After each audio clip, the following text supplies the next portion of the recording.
Boa tarde, meus amigos.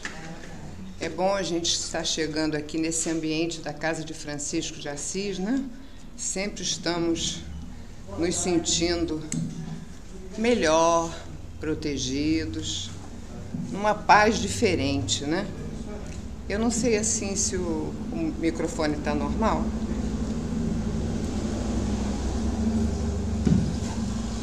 Nós hoje vamos ter a alegria de ouvir a nossa companheira Marta Noves, com o tema Escolha das Provas. Os estudos de Marta certamente vão trazer para nós coisas importantes para nossas reflexões da tarde e que vão nos ajudar na construção daquilo que queremos para o nosso futuro. Assim, eu vou pedir a todos que me acompanhem com a leitura de uma página para o equilíbrio do nosso ambiente e numa prece. Em seguida, chamamos a nossa companheira. O livro escolhido foi Caminho, Verdade e Vida. O texto é Tempo de Confiança e diz assim: está em Lucas. E disse-lhes: onde está a vossa fé? Sobre isto, Emmanuel nos comenta: a tempestade estabelecera a perturbação no ânimo dos discípulos mais fortes.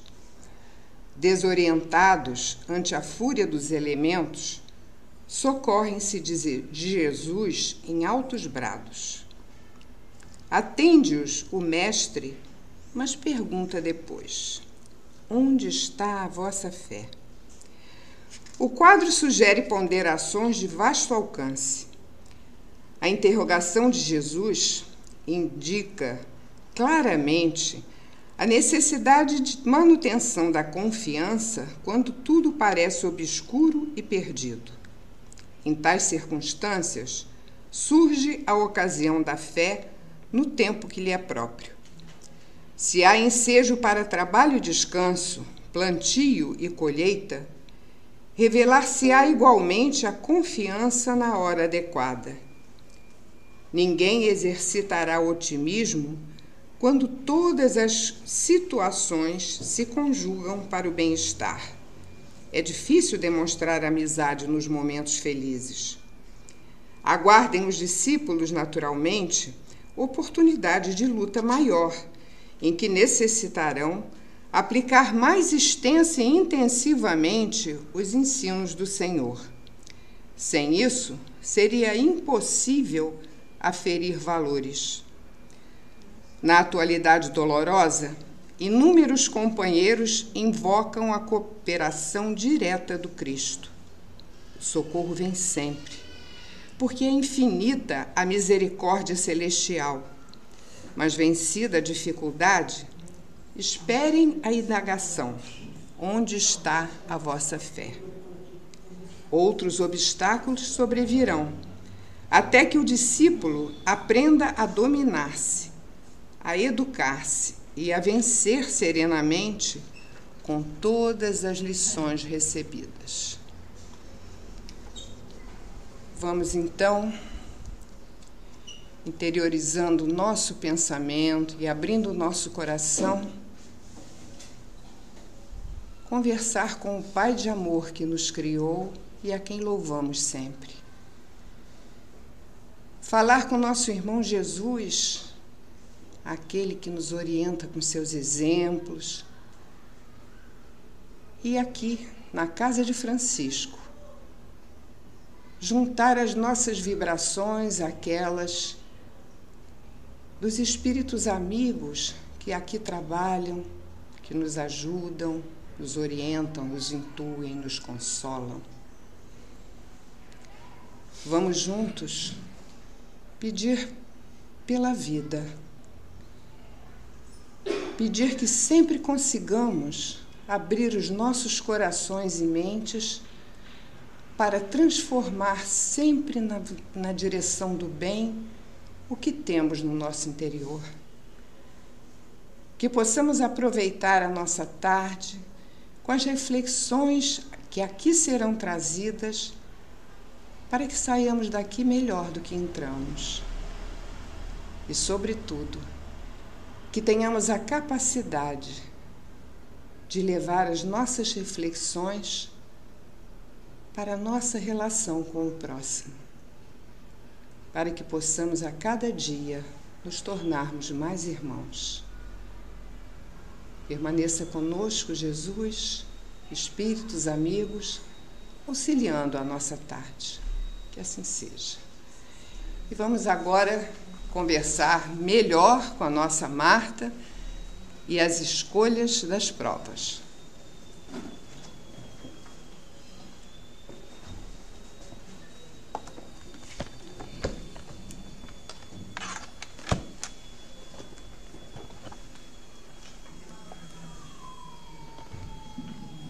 É aqui, Alexandre. Olá, boa tarde. Sempre uma alegria a gente poder dividir os ensinamentos de Jesus e os ensinamentos de Kardec. Bom, hoje, então, nos foi proposto o tema Escolha das Provas.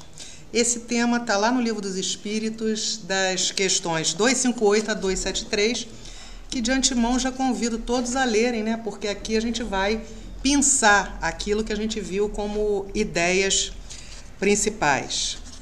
Bom, primeiro vamos então entender, né, que Kardec fez um trabalho, né, de evocação dos espíritos e uma coisa que ele diz para nós, né, e que a gente precisa sempre salientar. Ontem a gente tem um grupo aqui da Revista Espírita e ontem a gente estava estudando uma carta de Erasto para os espíritas de Lyon. E ele reforça essa ideia, né? Dizendo da importância de que todas as vezes que alguma coisa nova chegue à humanidade, é importante que esse fato chegue ao mesmo tempo, então, ao mesmo tempo, nas palavras de Erasto, instantaneamente, né, Vânia? Por médiuns diferentes, que não se conheçam entre si, né? Em lugares diferentes, falando, então, sobre o mesmo assunto e a mesma coisa. Então, não adianta a gente dizer assim, mas o médium tal já tinha falado nisso 10 anos atrás, 100 anos atrás. Não, não vale, né? Tem que ser dito no mesmo instante. Então, o que Kardec fez? Ele pegou, né? Ele viu, ele fez várias perguntas, né? E as perguntas que vinham com as mesmas respostas, ele fez, então, esse trabalho, né? Essa compilação, né, de ideias que foi publicada, então, no Livro dos Espíritos. Mas, então, vamos lá. O que são provas, né? O que são provas? Provas nada mais são do que um recurso que nós temos para podermos evoluir. E essas provas são escolhidas pelo espírito através do seu livre-arbítrio. Importante a gente dizer que a gente só tem condição de escolher a prova, e a gente sempre vai escolher o gênero. Depois eu vou detalhar e vai ficar melhor, né, para a gente entender. A gente escolhe o gênero da prova, mas a gente não escolhe os detalhes, né, da nossa vida. O que vai acontecer conosco detalhadamente quando a gente estiver aqui encarnado. E esse livre-arbítrio é alguma coisa que não é dada a nós. O livre-arbítrio é alguma coisa que é conquistado por nós à medida que a gente vai evoluindo.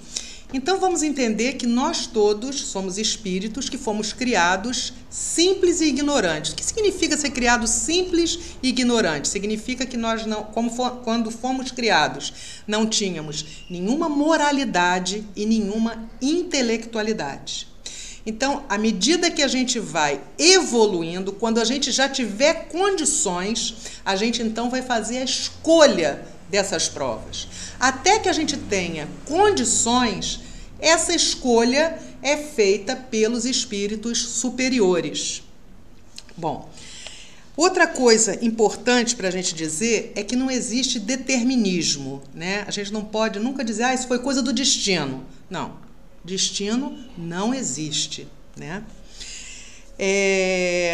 Qual o objetivo de cada um de nós? Qual o objetivo de todos nós? É chegarmos ao grau de espírito puro. Por quê? Porque só quando a gente estiver nesse grau, né, quando formos espíritos de primeira ordem, é que a gente vai conseguir desfrutar da tão sonhada felicidade relativa. E por que relativa, Marta? Porque é aquela que nos é permitido chegar baseados nesse patamar evolutivo em que a gente se encontra nesse momento. Então não faz nenhum sentido a gente achar que qualquer prova vai ser imposta a nós e que se a gente não passar nessa prova, a gente vai ser castigados. E por que isso não faz sentido, né? Porque Deus é extremamente misericordioso e bom. Nós escolhemos as provas porque queremos passar exatamente para que a gente possa crescer. Então não faz o menor sentido a gente ser castigado se a gente não tirar nota 10, né? Na verdade, o que vai acontecer conosco se a gente vier para uma prova e a gente não conseguir passar nessa prova? Esse castigo, né, que é falado, na verdade, quem se castiga, quem se pune, somos nós mesmos. E por que a gente se pune? Porque uma vez desencarnados, nós vamos ter noção daquilo que nós deixamos de fazer. E tal qual um aluno, né, que passa o ano inteiro brincando, ele não quer nada com estudo, no final do ano, leva pau, perde o ano. O que vai acontecer com ele? Ele vai ficar extremamente triste quando ele perceber, né, que aqueles que estavam junto dele já estão progredindo, né, já foram para outra série, e a ele o que vai restar? Recomeçar. Então, a punição é dada por nós mesmos na medida em que a gente não fez aquilo que deveríamos ter feito. Vamos então dar um exemplo disso? Vamos supor que eu, Marta, desencarnei.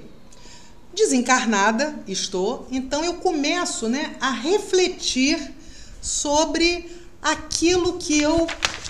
Como é que eu posso melhorar, né? O que eu poderia fazer para melhorar? Então, desencarnada, posso estar aqui, por exemplo, né? Como diz Kardec, os espíritos, eles estão se acotovelando entre nós, né? Então, eles estão aqui, refletindo, pensando acerca das coisas que fizeram, que não fizeram, aprendendo. Aqui, por exemplo, agora, eles estão aqui. Quem está aqui agora, nesse momento, está refletindo, está pensando nisso que a gente está falando, né? Muito bem, aí depois de muito refletir, eu resolvi pedir a prova da pobreza. Olha, amigo, resolvi pedir a prova da miséria. Não, eu já estou preparada, eu vou encarar essa prova. Eu quero, na minha próxima encarnação, vir num ambiente inóspito, né? Eu quero vir sem condições sociais, sem condições financeiras, sem condições econômicas, porque eu acho que eu consigo vencer essa prova. E o que vai significar a gente vencer uma prova da miséria? É a gente estar nessa situação porque a gente sabe os riscos que a gente vai correr, né? A gente pode fazer o quê? Enveredar por caminhos que não são bons. Mas eu também posso, né, como a gente vê aí, muitos exemplos de pessoas, né, que nasceram extremamente pobres e que estudaram, fizeram faculdade, venceram. A gente vê isso aí. Então, quando eu peço a prova, eu acho que eu já estou pronta para vencer aquilo ali, eu acho que eu vou evoluir. E eu acho, então, que eu vou pelo lado bom. Muito bem. Reencarno. E o mais interessante é que a gente sempre tem amigos, né, que dizem assim para nós, vamos supor, estamos no mundo espiritual. Eu, Flávio, Vânia, vamos colocar nós três, pessoas que me conhecem bem. Aí eu tô lá, né, aí tô falando com os coleguinhas, né, da prova que eu tô pensando em fazer. Aí o coleguinha diz assim, Marta, pensa bem, de repente não vai ser legal para você essa prova. Será que você já está preparada para isso? Vânia diz assim, amiga, pensa bem. Porque sempre tem aqueles amigos que dão um toque, eles te conhecem assim, ó, pensa bem. Mas aí você chega assim, não. Vocês estão errados. Eu vou vencer. Muito bem, reencarno. Quando eu reencarno, obviamente, quando a gente vem, a gente esquece de tudo que a gente assumiu, né? Olha o véu do esquecimento, a gente não lembra de nada, a gente não sabe de nada das provas, né, que a gente pediu para essa encarnação. Aí eu chego aqui, realmente não aguento aquela vida e descambo para a criminalidade. De quem é a culpa? Minha. Eu escolhi a criminalidade.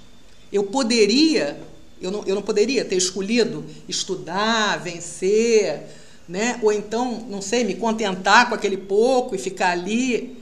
Então a escolha foi minha e eu fali na prova.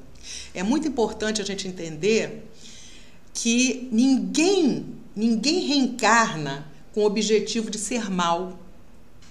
Ninguém. Isso é uma escolha feita pelo espírito quando ele está aqui encarnado. Ninguém escolhe ser estuprador, ninguém escolhe ser criminoso, ninguém escolhe também ser violentada. Não. Isso são escolhas nossas, do espírito encarnado. O que a gente escolhe, lembra quando eu falei? O gênero da prova. Qual o gênero? A coisa maior. Eu quero a prova da miséria. Ponto. E isso eu vou pedir. Agora, por exemplo, quando a gente fala de detalhes, né? Quando Kardec nos fala de detalhes, eu estou andando pela rua e cai uma telha na minha cabeça. Aquilo ali eu escolhi? Não, gente, eu não fiz esse planejamento. Não existe isso tudo minucioso. Olha, aí na terça eu vou lá no Jefa, vou encontrar com meus amigos, vou falar sobre... Não existe isso. Existe a coisa macro. Agora, os detalhes, as coisas no meio do caminho, né? Então, a telha caiu ali, eu escolhi passar por aquele lugar. A telha caiu. Pode ser até que existisse alguma coisa, né, que eu fosse aprender, algum espírito me soprou, olha, mas isso não tem nada a ver com o planejamento, com a escolha das provas. É isso que eu quero que a gente entenda bem. Alguém pode até vir no meu ouvido e dizer assim, Marta, vai por ali, né? Assim, aquelas intuições que a gente tem, você ia por uma rua, você resolve pela outra. A telha caiu, você foi para o hospital. De repente, foi alguma coisa que até me ajudou. Eu tinha que estar no hospital, parada ali, porque alguma outra coisa muito mais forte poderia acontecer e um amigo me ajudou, né? Me intuiu para aquilo ali. Agora, isso não tem nada a ver com escolha das provas, esses pequenos detalhes. Outra coisa interessante é a gente pensar que não existe também rigor, né, nessas provas. Não existe matemática. Então, assim, a gente às vezes tem mania de pensar assim, né? A gente vê alguém, nós mesmos, né? Ou então alguém com muitas dificuldades. A gente às vezes até olha, né? Olha para determinada pessoa e diz assim, meu Deus, a vida dessa pessoa é tão pesada, né? Tem pessoas que têm uma vida mais pesada, tem outras que têm uma vida mais leve. É um fato, né? E às vezes a gente tem mania de achar que, como aquela vida é muito pesada, né? Essa pessoa, na verdade, está espiando uma falta. Opa, espiando? O que é isso, Marta? O que é espiar? Então, a gente tem provas que a gente escolhe. E a gente tem expiação, que da mesma forma a gente escolhe o momento oportuno para espiar aquela falta. O que é espiar? É reparar um erro. É eu ter consciência, uma vez desencarnada, eu tenho consciência do mal que eu fiz e eu achar que estou pronta e que preciso reparar aquela falta feita. Falta feita, né? Bom, então, a gente não pode... E por que eu digo isso? Porque a gente tem mania, assim, a gente vê, por exemplo, uma mulher com muita dificuldade de engravidar. Aí a gente pensa assim, deve ter feito vários abortos na vida passada. Ou então, a gente fica pensando assim, esse camarada morreu assassinado, deve ter matado alguém na outra vida. Não existe determinismo, não existe rigor, não é matemática. A gente, não é como na época de Moisés, né? Olho por olho, dente por dente. Não é assim. Então, se eu fui uma mulher, né, que fiz vários abortos numa vida, por que não reparar pedindo para renascer no lugar onde eu vá cuidar de crianças carentes? Se eu fui uma assassina, por que eu não escolho reparar a minha falta sendo médica, por exemplo, e salvando muitas vidas? Então é muito importante que a gente não tenha esse olhar do pão, pão, queijo, queijo. É assassino? Matou alguém. Não consegue engravidar? Fez vários abortos. É muito importante que a gente tenha essa delicadeza no pensar, que a gente entenda que a vida não é pão, pão, queijo, queijo. E também Kardec nos fala, além de nós escolhermos o melhor momento para expiarmos, né, para repararmos uma falta, ele também nos diz que nem sempre a gente pede, né, ou a gente tem assim uma vida muito difícil, como eu falei para vocês, aquela pessoa que você olha, você diz assim, meu Deus, essa pessoa é boa, por que tudo acontece com ela? Por que ela tem uma vida tão pesada? Muitas vezes ela pediu aquilo. Ela pede essa vida difícil e exatamente para progredir. A gente tem um exemplo muito bom no Céu e Inferno.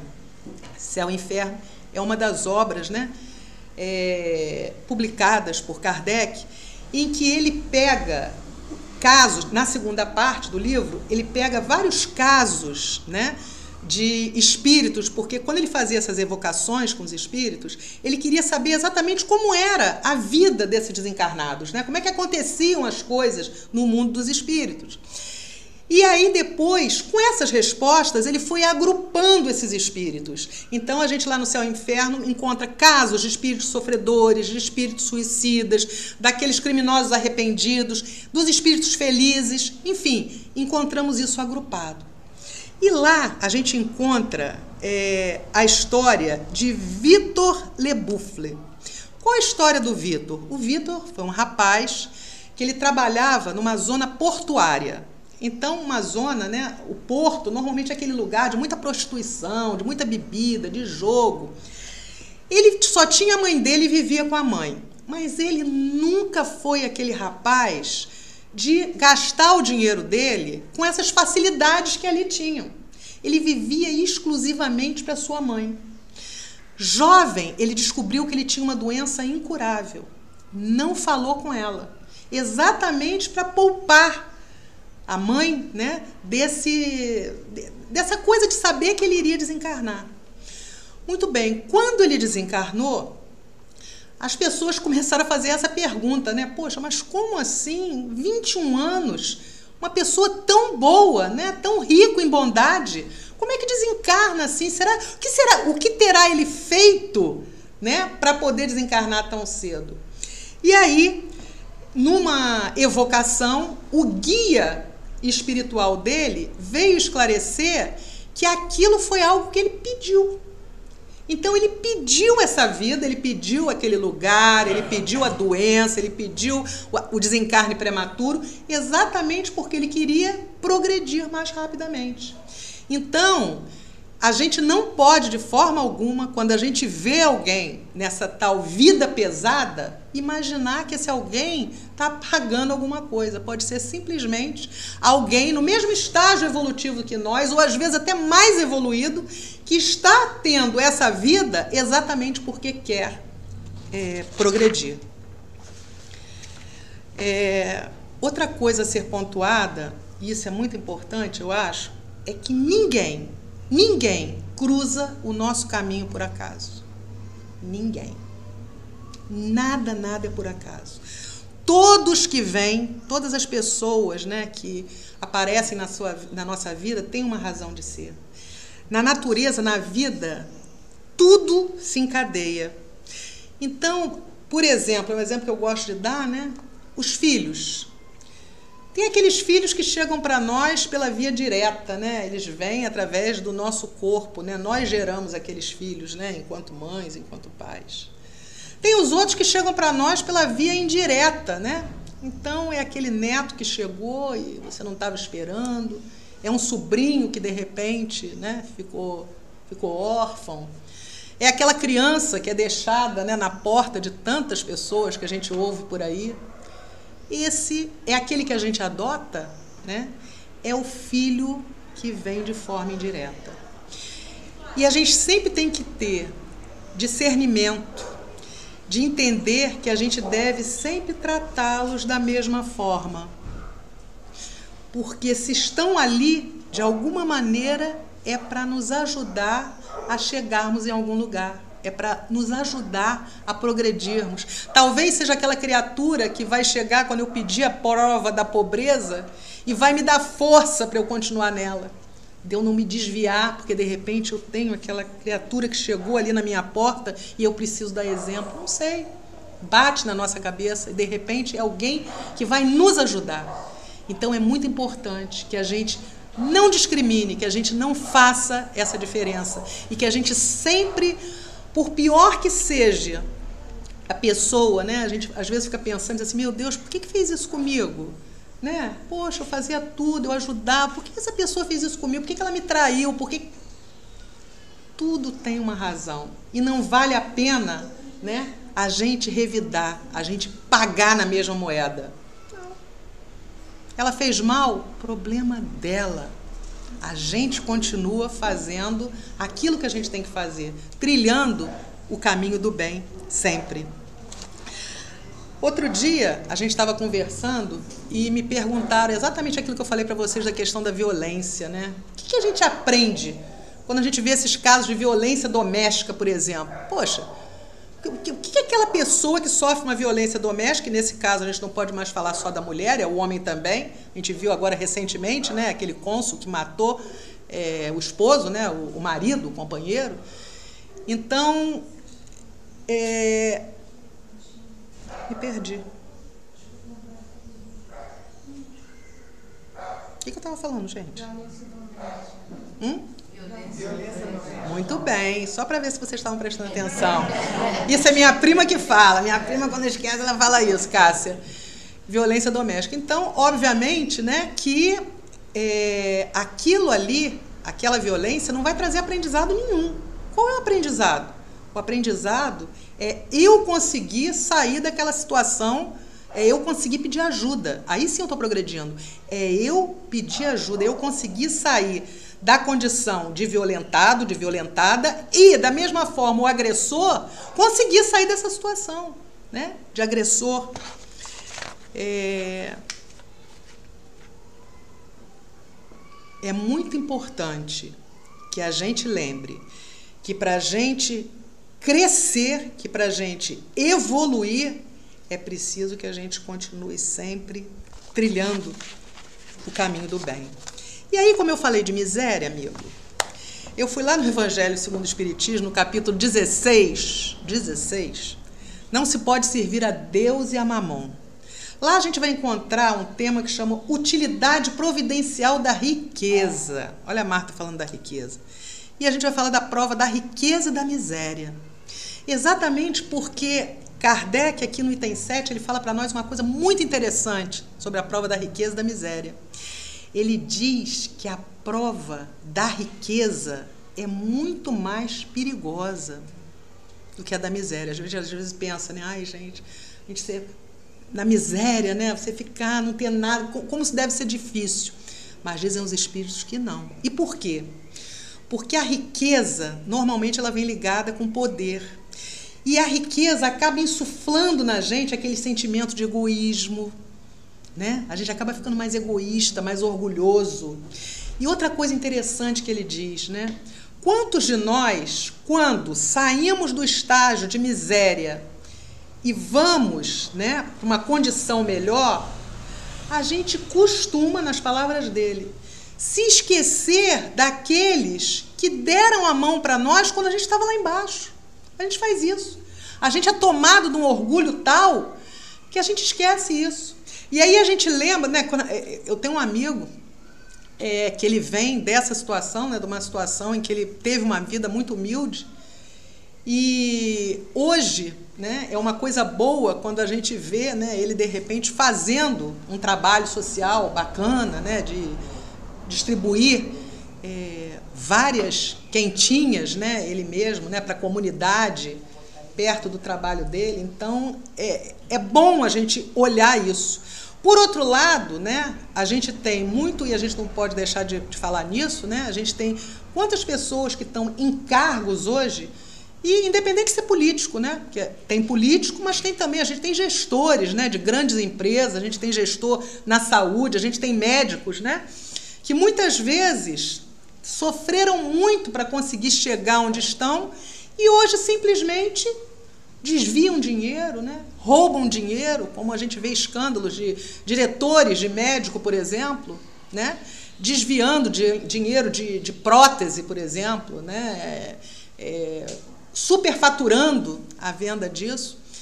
E a gente vê também na política, né? Quantos deles que também vieram de baixo e hoje simplesmente dão uma banana, né? Para aqueles que mais precisam, né? Que são os pobres, né? Eu costumo sempre dizer que para aqueles da classe média, eu acho que até mexe com a gente, mas mexe pouco. Porque quem se lasca mesmo é o pobre, né? Cada vez que uma riqueza, né? Quanto mais bilionário a gente vê, mais miserável a gente vê também num país, né? Porque para o sujeito estar bilionário, alguém está lá na miséria. E a gente às vezes se pergunta, né? 50 bilhões. Para que alguém precisa de 50 bilhões? Né? A gente precisa, sim, de dinheiro para viver? Sim, claro. Lógico que a gente precisa disso aí. Né? A gente trabalha. Agora, o que acontece, Vânia, com a gente, por exemplo, a gente aposentada, se simplesmente a aposentadoria, tirar a nossa aposentadoria? A gente simplesmente vai ter dificuldade, a gente não vai conseguir viver, não é isso? Nós estamos aposentados, né? Você que está na lida, né, que está no trabalho, se perde o emprego, vai viver como? Agora, gente, um bilionário, se alguma coisa acontecer com ele, por menor que seja, a vida dele não muda em nada. A vida dessas grandes fortunas é que não mudam em nada. A nossa muda. Se a nossa muda, imagina a daquele que hoje já é pobre, já é miserável, né? Mas, enfim, em frente, vamos em frente. Kardec estava falando sobre esse problema da riqueza porque ele se baseou naquela parábola do moço rico, não sei se vocês conhecem. Quando Jesus chegou, né, para um homem, o pai dele tinha morrido, e ele diz assim, não, deixa seu pai, deixa seus bens, abandona tudo e vem comigo. E aí, Kardec fala para nós que a gente nunca pode pegar aquilo que supostamente, né, Jesus tenha dito, né, porque as coisas mudam, né, são quantos séculos aí, né, pode ter mudado, né, ele pode ter dito uma coisa e o outro interpretou, enfim, muita coisa mudou. Mas vamos pegar o que é bom, né? Se a gente pegar tudo que está ali e a gente pegar o pé da letra, Kardec diz que a gente muitas vezes vai cair em alguma coisa sem razão, sem lógica. E aí ele dá o exemplo dessa história do moço rico. Ele diz que quando Jesus estava dizendo para o moço rico para ele largar as coisas que ele possuía, ele não estava querendo dizer e não estava querendo deixar para nós essa questão, né, de que para a gente progredir, vamos lembrar, né, que os espíritos que fizeram também, né, ajudaram na codificação, eram todos católicos, então a gente vai encontrar muitos termos católicos, falando em salvação, né? A gente substitui, né, salvação por progresso. Então, para que a gente progrida, para que a gente possa melhorar, não quer dizer que a gente tem que se desfazer de tudo que a gente tem. Não é isso que Jesus queria dizer. Diz Kardec que ele estava querendo deixar para nós ali a lição do desapego. É a gente se desapegar. Não, hoje eu tenho um carro. Ele me leva para um lado, ele me leva para o outro. Eu não tenho que me desfazer do meu carro. Não é isso. Mas é a gente se desapegar. A gente fica muito apegado, né? O meu carro é o filho que pede, é a Marina que me pede a sandália e eu não quero emprestar. Não, é minha. Gente, mas eu não vou nem usar aquela sandália, né? Mas a gente não quer porque a sandália é minha. E a gente não quer emprestar as nossas coisas, porque é aquela coisa do meu, do meu, do meu. E o pior é que quando a gente fala de meu, o pior dos apegos não é nem as coisas materiais, mas é aquela questão do meu filho, meu príncipe, meu rei. Imagina meu neto, tá chegando agora, gente, dia 8 de dezembro, eu já tenho medo, que vai ser meu rei. Eu tenho medo, né? Meu.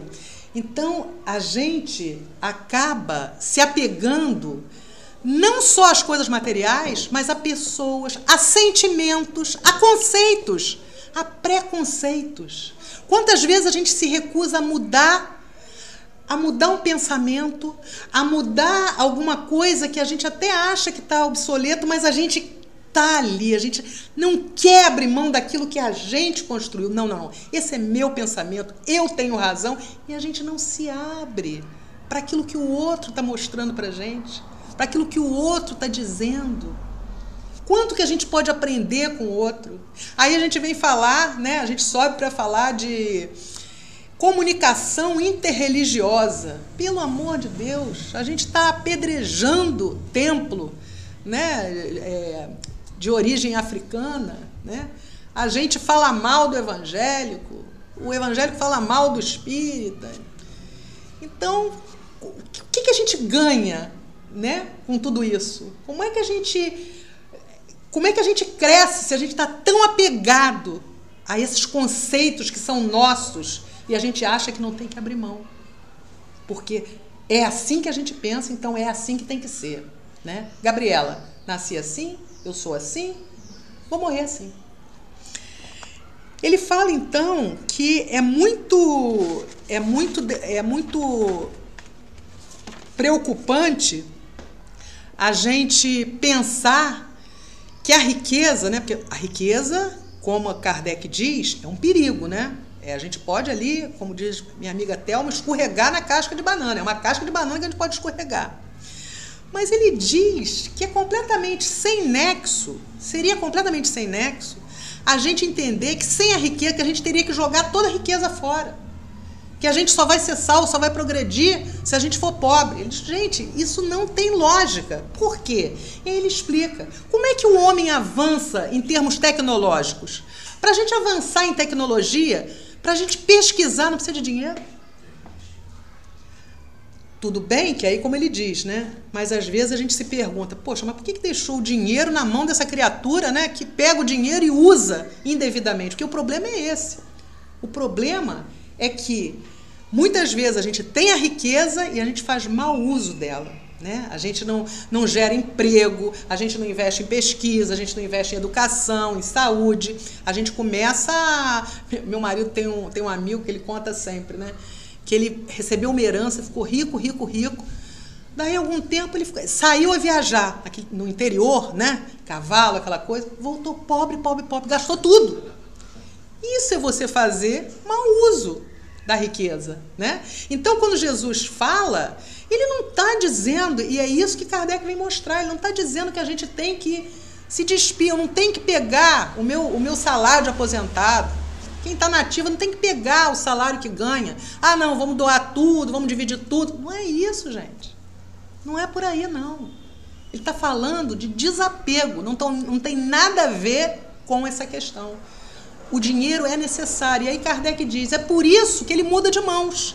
E ele fala mais, ele diz, não fique invejoso não, porque a gente tem mania disso também, né? Você vê um cara rico, aquele iate, aquela coisa, você queria ter aquilo, e você fica com inveja. Ele diz, não fica com inveja não, porque amanhã você vai ter aquela oportunidade. O que você vai fazer quando você estiver com a riqueza?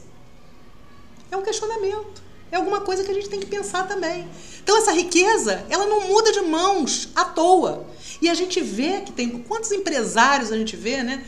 Quantas pessoas que têm dinheiro e que fazem o bem, e que investem, né, em coisas que vão fazer com que a gente progrida enquanto humanidade. Isso aí é uma coisa que a gente tem que pensar. E uma outra coisa que eu queria trazer também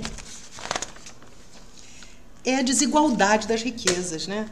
Porque isso é uma coisa que muitas vezes incomoda a gente, né? Desigualdade das riquezas. Por que um é tão rico, outro é tão pobre, né? A gente está ali no meio, mas, pô, você olha para um lá, miserável. Você olha para as pessoas, hoje em dia, vocês já viram como é que aumentou as pessoas em situação de rua, né? Tô com fome, me ajuda. Você passa, dá 2 passos, e é aquilo que eu falo, né? Hoje é dentro das lojas, é no shopping, você é abordado em todos os lugares. As pessoas realmente aumentou muito. E não é só aqui em Niterói, não. É no Rio, Copacabana, Ipanema, tudo. Zona Sul, tá tudo assim, né? Então aumentou muito e a gente fica se perguntando, mas por que isso?